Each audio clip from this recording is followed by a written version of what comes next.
Hello students, last class में हमने कुछ न्यूमेरिकल सॉल्व करे थे which were based on the law of chemical combination. जो कौन से लॉ के ऊपर बेस्ड थे? Law of chemical combination. अब जब बात लॉ ऑफ केमिकल कॉम्बिनेशन की जाए तो हमारे पास में दो लॉज हैं, है ना।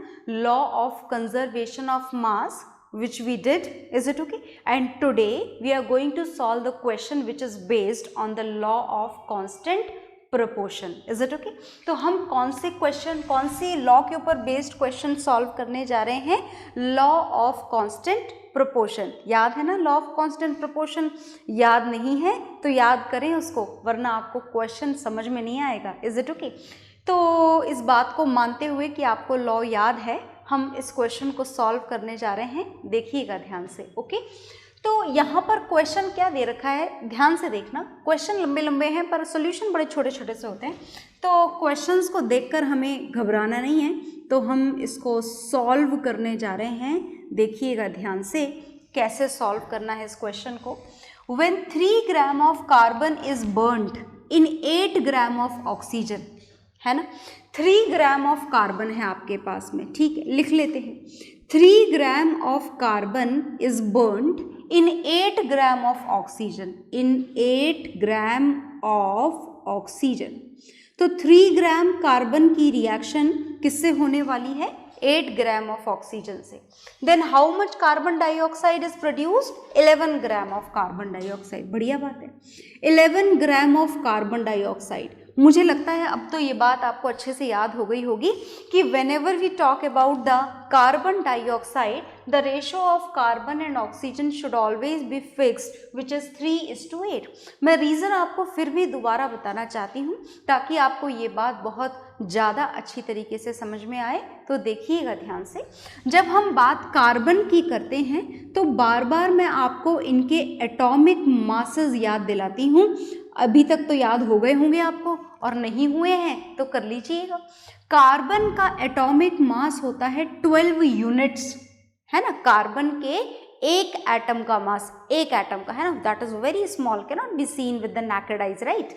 तो ये जो कार्बन के एक एटम का मास होता है, दिस इज 12 यूनिट्स, है ना। और बात अगर ऑक्सीजन की जाए तो ऑक्सीजन के एक एटम का मास कितना होता है? ऑक्सीजन के एक एटम का मास होता है 16 units.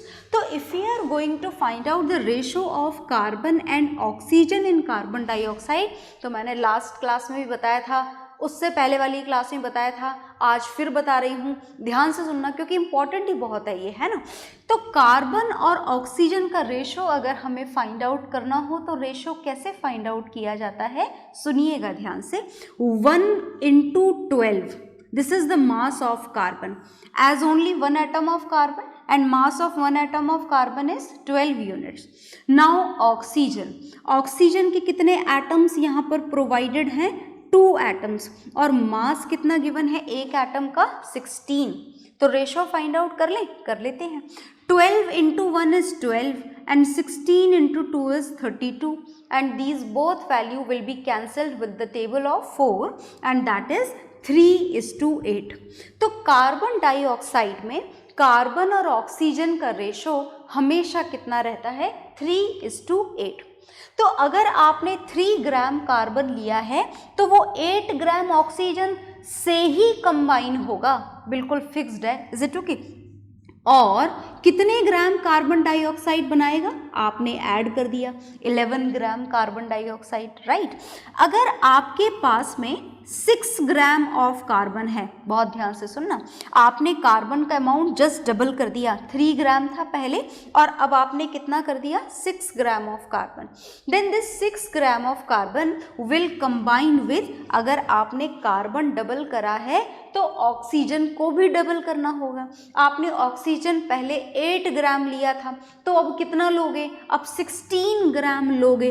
16 gram of oxygen, they both will combine to produce, add कर लीजिए, 16 में 6 ऐड कर लीजिए। Then how much carbon dioxide will be produced? 22 grams of carbon dioxide will be produced. कितने ग्राम कार्बन डाइऑक्साइड बन जाएगा? 22 grams of carbon dioxide will be produced, right. तो अब देखें जरा ध्यान से, ये 6 है और ये 16 है, ये दोनों कैंसिल होकर रेशो आपको कितना मिलना चाहिए? कार्बन और ऑक्सीजन का 3:8। तो क्या मिल रहा है ये 3:8? बिल्कुल, 2 के टेबल से कैंसिल हो जाएगा और रेशो दोबारा से कितना हो जाएगा? 3:8। तो आपने कुछ सीखा कि अगर आप कार्बन के अमाउंट को डबल कर रहे हो तो ऑक्सीजन का अमाउंट भी कितना करना पड़ेगा? डबल करना पड़ेगा। तो दोबारा से दोनों ऐड होकर आपको same amount of carbon dioxide मिल जाएगा। तो आप पहले इसे नोट डाउन कर लें, then we will solve the question which is there in front of you. This is not a part of question, this is a part of law of constant proportion. Is it okay? तो you first note it down, then you will solve the question, okay?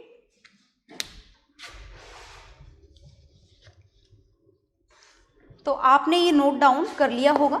अब हम इस question को solve करेंगे, जो question इन्होंने हमसे पूछा है। बहुत ध्यान से देखिएगा, इस पार्ट को हम लिखे रहने देते हैं as it is very important. This is also a part of question, so read this question again. When 3 gram of carbon is burnt in 8 gram of oxygen, then how much carbon dioxide is produced? 11 grams of carbon dioxide is produced. Now what mass of carbon dioxide will be formed when 3 gram of carbon is burnt in 50 gram of oxygen? तो चलिए find out करते हैं। Now we have the same amount of carbon, 3 gram of carbon, but oxygen is changed. Now we have 50 gram of oxygen. बड़े ध्यान से देखें और पता लगाएं।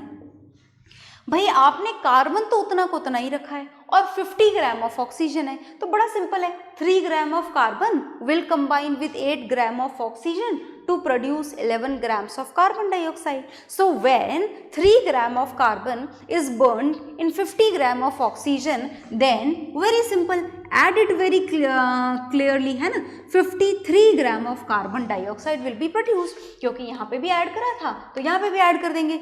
सही है क्या? नहीं, दिस इज रॉन्ग। ये 53 ग्राम ऑफ कार्बन डाइऑक्साइड यहाँ पे मिलने वाला नहीं है, क्योंकि अगर आप 53 ग्राम कार्बन डाइऑक्साइड बना देंगे मतलब 3 ग्राम पूरा का पूरा 50 ग्राम से कंबाइन हो गया, और इसका मतलब कि कार्बन और ऑक्सीजन का रेशो 3:50 हो गया, जो कि पॉसिबल ही नहीं है।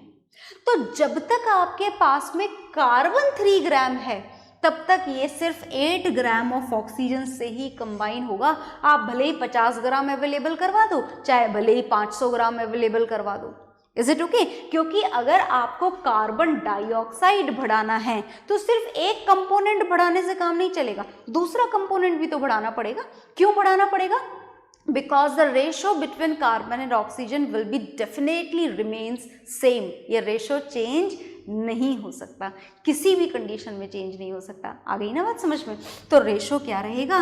रेशो 3:8 ही रहेगा। मतलब 3 gram of carbon will combine with the only 8 gram of oxygen to produce how much carbon dioxide? 11 grams of carbon dioxide will be produced. Carbon dioxide सिर्फ कितना बनेगा? 11 ग्राम ही बनेगा। बाकी का जो बचा हुआ 42 ग्राम ऑफ ऑक्सीजन है वो क्या रहेगा? 42 ग्राम of oxygen will remain unreacted. Is it okay? तो आपका क्वेश्चन क्या है जरा देख लें एक बार ध्यान से कि what mass of this will be formed. तो हमारा आंसर आ गया that same 11 gram of carbon dioxide will be produced. और क्या पूछा है? Which law of chemical combination will govern your answer? कौन से लॉ ऑफ केमिकल कॉम्बिनेशन ने आपकी मदद करी इस आंसर को फाइंड आउट करने में? तो this is law of constant proportion. तो इसको मैं यहाँ से रफ कर देती हूँ 42 ग्राम ऑफ ऑक्सीजन अनरिएक्टेड को, और हमारा आंसर हम यहाँ पर लिख देते हैं। क्या आंसर लिखेंगे? This is law of constant proportion. कौन सा लॉ है जिससे हमें हमारा आंसर मिल रहा है? हमें हमारा आंसर मिल रहा है लॉ ऑफ कांस्टेंट प्रोपोर्शन से। तो आप इसे नोट डाउन कर लीजिए, ओके?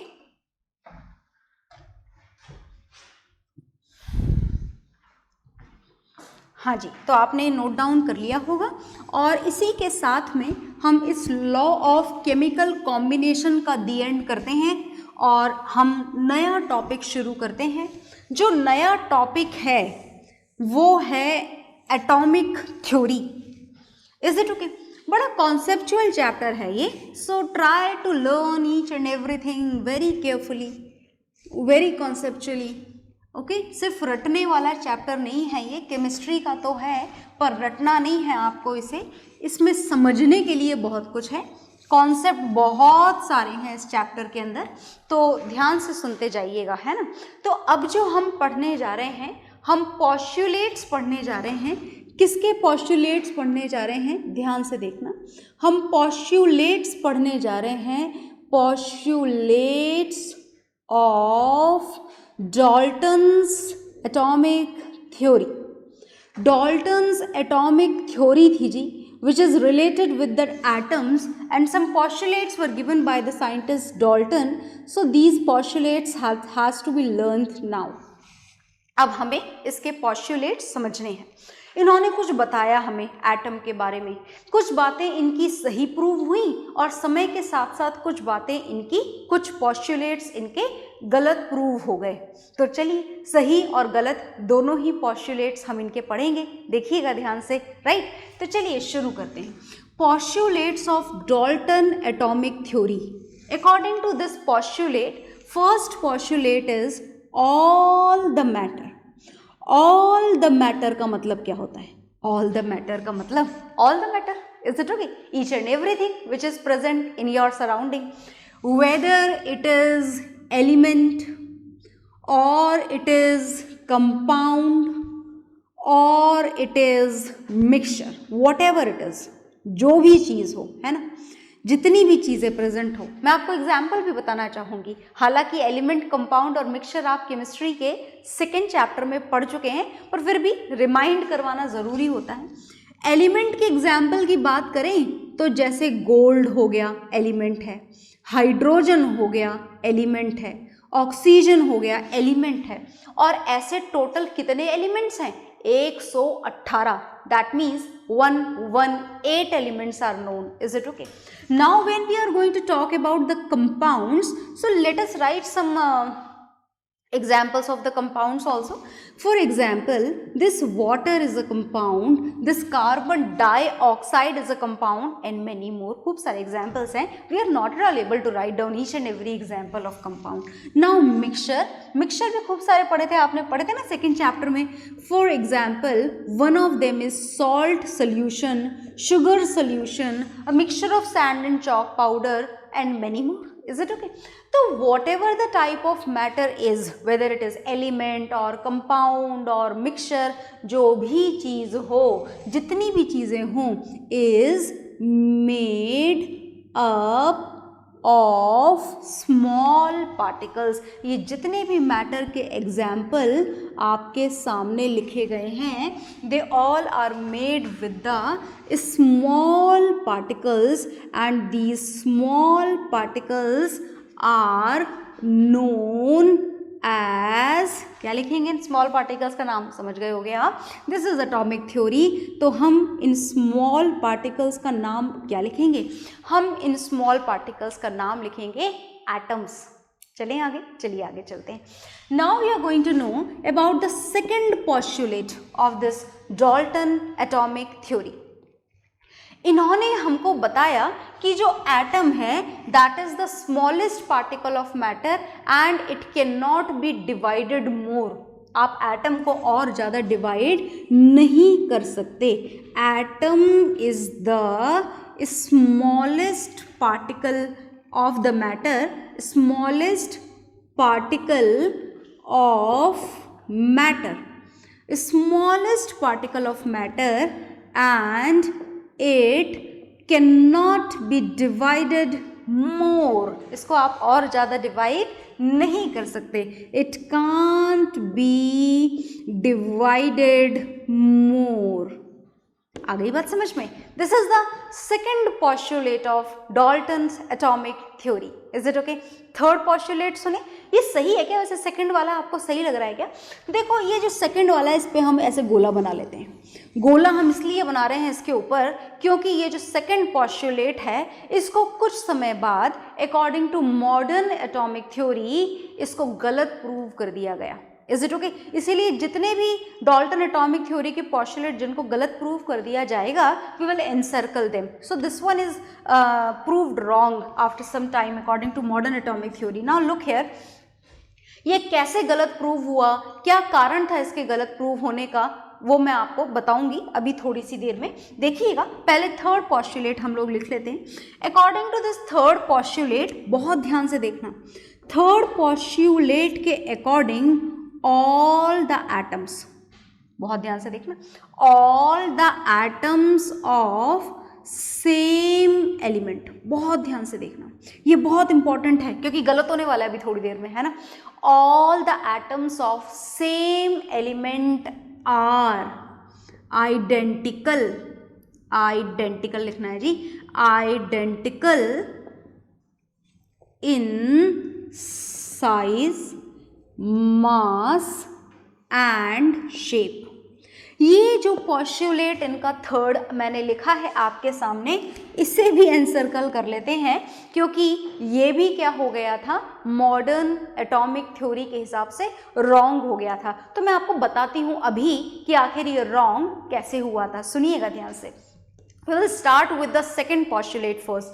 Second postulate में इन्होंने बोला कि atom is the smallest particle of matter and it cannot be divided more. तो पहले ऐसा माना जाता था कि एटम को आप और ज़्यादा छोटे पार्टिकल में कन्वर्ट नहीं कर सकते। Is it okay? एटम से और ज़्यादा छोटे पार्टिकल नहीं फॉर्म हो सकते हैं।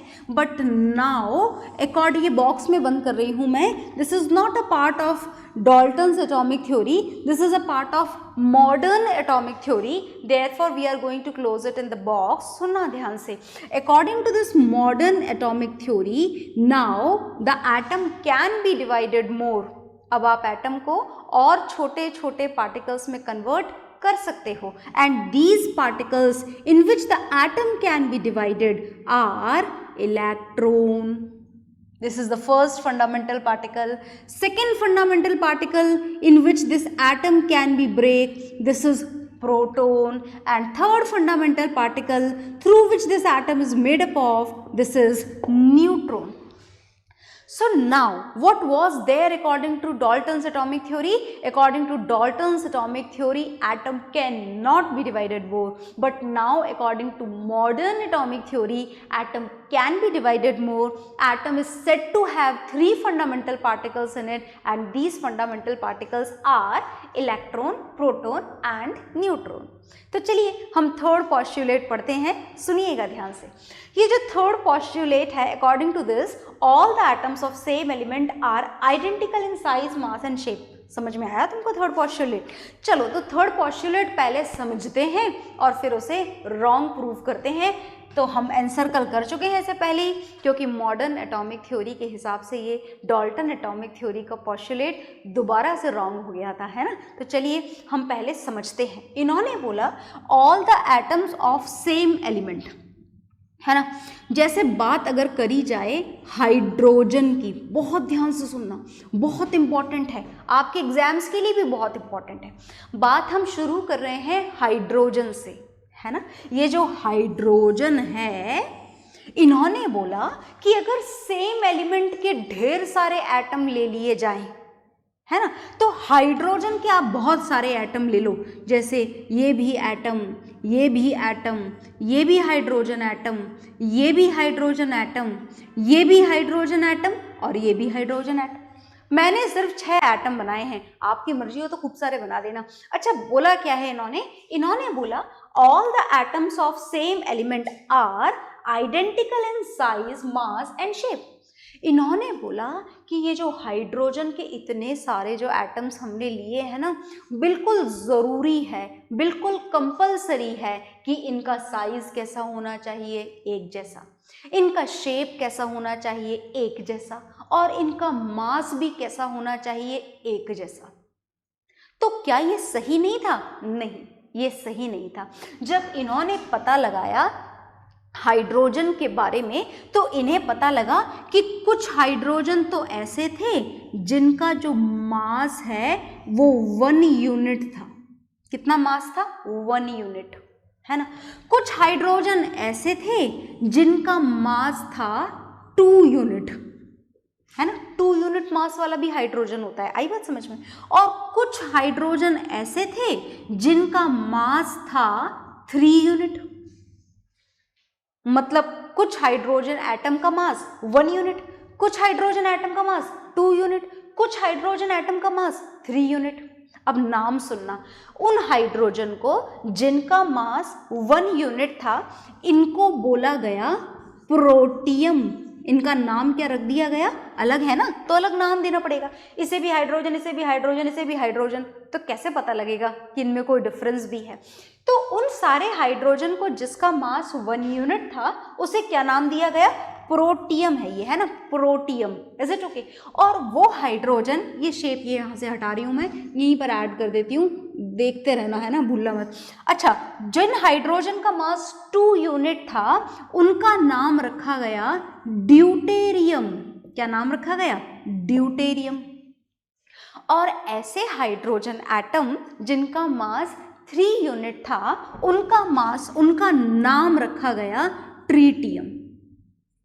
अब देखो, नाम जो भी रखा गया हो, बात मुद्दे की ये है कि हाइड्रोजन सेम एलिमेंट के ही सारे एटम सेम नहीं थे। क्या अलग था इनका?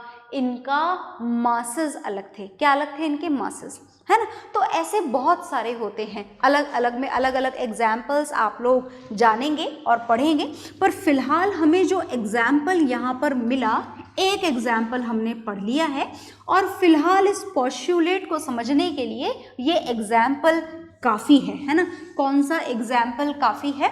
सुनिएगा ध्यान से। जो एग्जाम्पल हमने पढ़ा, जो इन्होंने हमको पोस्टुलेट प्रोवाइड करा था, किन्होंने पोस्टुलेट प्रोवाइड करा था? डाल्टन्स एटॉमिक थ्योरी ने। क्या पोस्टुलेट प्रोवाइड करा था? According to this postulate all the atoms of same element are identical in size, mass and shape। और हमें हाइड्रोजन के बारे में क्या पता लगा? हमें पता लगा सिर्फ ऐसा हाइड्रोजन ही एग्जाम्पल नहीं है, बहुत सारे एग्जाम्पल हैं ऐसे, हमने एक पढ़ा है। तो हमें क्या पता लगा? हमें पता लगा कि ऐसा नहीं है भाई, हाइड्रोजन के 3 डिफरेंट टाइप के एटम्स हैं। एक तो ऐसा एटम है जिसका मास है 1 यूनिट और उसका नाम हमने क्या रखा है? प्रोटियम। प्रोटियम का मास कितना है? 1 यूनिट। दूसरा हमें हाइड्रोजन का ही एटम मिला जिसका मास है 2 यूनिट और उसका नाम हमने क्या रख दिया? ड्यूटेरियम। इसका मास क्या है? इसका मास है 2 यूनिट। और तीसरा हमें हाइड्रोजन का ही एटम मिला जिसका नाम है ट्रीटियम और इसका मास कितना पता लगा? इसका मास पता लगा 3 यूनिट्स। तो आपने देखा कि सेम एलिमेंट के different atoms are not always same in mass, in shape and in size। आ गई बात समझ में? And these different forms which are having different masses are known as isotopes of each other। इनको क्या बोला जाता है? इनको बोला जाता है आइसोटोप्स। तो आइसोटोप के बारे में पढ़ना तो हमें और भी बहुत कुछ है, पर हम बाद में पढ़ेंगे। यहाँ पर सिर्फ ये एग्जाम्पल आपको याद रखना है कि ऐसे एग्जाम्पल होते हैं और जिसकी वजह से जो थर्ड पोस्टुलेट है वो क्या प्रूव हो चुका है? रॉन्ग प्रूव हो चुका है, डाल्टन्स एटॉमिक थ्योरी का। और भी पोस्टुलेट है पर आप पहले से नोट डाउन कर लीजिए। तो ये नोट डाउन आपने कर लिया होगा। अब मैं आपको फोर्थ पोस्टुलेट बताने जा रही हूँ, which is again same, that means according to Dalton's atomic theory. Dalton atomic theory का ही हम फोर्थ पोस्टुलेट जानेंगे। और ये जो फोर्थ पोस्टुलेट हमको जानना है, सुनिएगा ध्यान से, लिखने जा रही हूं मैं आपके सामने। Fourth postulate of Dalton atomic theory. According to this fourth postulate of Dalton atomic theory, according to this, atoms, ध्यान से देखिएगा, atoms of different elements. Last postulate में हमने सेम एलिमेंट लिया था, यहाँ पर हम डिफरेंट एलिमेंट लेंगे. तो atoms of different element are different in size, shape and mass. कुछ अलग है क्या ये थर्ड पोस्टुलेट से? बिल्कुल जी, ये अलग है. सुनिएगा ध्यान से. एटम्स ऑफ डिफरेंट एलिमेंट मतलब अलग अलग एलिमेंट के एटम अगर आप ले लो, जैसे सुनना, एक एलिमेंट हमने लिया आर्गन और दूसरा एलिमेंट हमने लिया कैल्शियम. तो ये है आर्गन एटम और ये है कैल्शियम एटम, है ना जी. इन्होंने बोला कि ये जो डिफरेंट एलिमेंट के एटम्स हैं, ये बिल्कुल कंपलसरी है कि इनका साइज अलग होना चाहिए, इनका शेप भी अलग होना चाहिए और इनका मास भी अलग होना चाहिए. ऐसा किसने बोला? डाल्टन्स एटॉमिक थ्योरी ने. सही था क्या? नहीं. मॉडर्न एटॉमिक थ्योरी ने डाल्टन एटॉमिक थ्योरी के इस पोस्टुलेट को भी रॉन्ग प्रूफ कर दिया. कैसे? एग्जाम्पल आपके सामने लिखा है. This is the atom of argon and this is the atom of calcium. इन डाल्टन एटॉमिक थ्योरी के हिसाब से इन दोनों का सब कुछ अलग होना चाहिए. शेप अलग होना चाहिए, साइज अलग होना चाहिए और मास भी अलग होना चाहिए. Is it okay? तो हम मासेस से ही इनको कंपेयर करेंगे. जब मासेस इनके पता लगाए गए तो आर्गन का एटॉमिक मास भी कितना आया? 40 यूनिट्स, है ना. 40 यूनिट्स. किसका एटॉमिक मास? आर्गन का. कैल्शियम का एटॉमिक मास भी कितना आया? 40 यूनिट्स. तो दोनों का ही मास कैसा था? सेम. तो इनका पोस्टुलेट तो गलत प्रूव हो गया. इन्होंने तो बोला था कि डिफरेंट एटम्स हैं डिफरेंट एलिमेंट के, तो सब कुछ अलग होना चाहिए, और ये तो सेम हो गया. Is it okay? मतलब according to modern atomic theory this fourth postulate is also not correct, not suitable with this example. Is it okay? And this example, when the atoms of different element are having the same masses, this example in chemistry is known as isobars. क्या बोला जाता है इनको? जैसे आपने last वाले postulate में isotopes पढ़े थे, ऐसे ही ये किसके एग्जाम्पल हैं? ये आइसोबार्स के एग्जाम्पल हैं. क्या मतलब होता है आइसोबार्स का?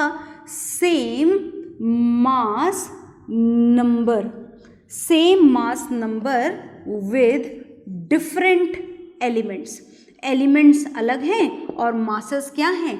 सेम है. Is it okay? तो आइसोबार्स भी हमको और पढ़ने हैं, पर वो हम चैप्टर के एंड में पढ़ेंगे. यहाँ हमें बस इतना ही पढ़ना था. तो डाल्टन्स एटॉमिक थ्योरी के पोस्टुलेट कुछ और भी हैं, but that will see in the next class. Okay, bye everyone.